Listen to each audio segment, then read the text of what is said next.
La perte de poids, à mon sens, ça ne peut avoir qu'un effet latéral et transitoire. Déjà, quand une personne a pris 5, 10, 15, 20 kilos en peu de temps, il faut qu'elle se pose les questions et les bonnes questions sur le pourquoi, le comment se fait-il, le à la suite de quoi. Comment se fait-il que j'ai pris autant de kilos?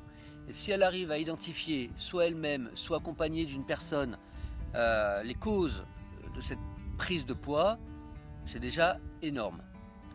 Et évidemment qu'en ne mangeant pas pendant une semaine, voire 2, voire 3 semaines, évidemment qu'il va y avoir une perte de poids, puisqu'il va y avoir de la graisse, il va y avoir de l'eau et il va y avoir des muscles qui vont partir.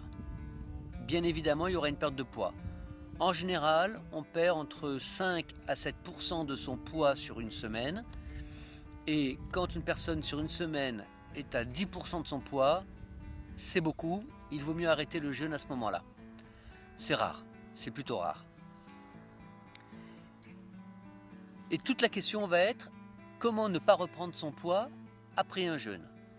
Si la personne, à l'issue du jeûne, ne met pas en place les réformes utiles et nécessaires qui ont amené ce poids avant le jeûne, les mêmes causes fabriquant les mêmes effets, cette personne va reprendre son poids, plus les agios et plus la TVA. Autrement dit, elle risque de faire ce qu'on appelle le yo-yo. Elle est descendue de 5 kg par exemple, elle va en reprendre 10.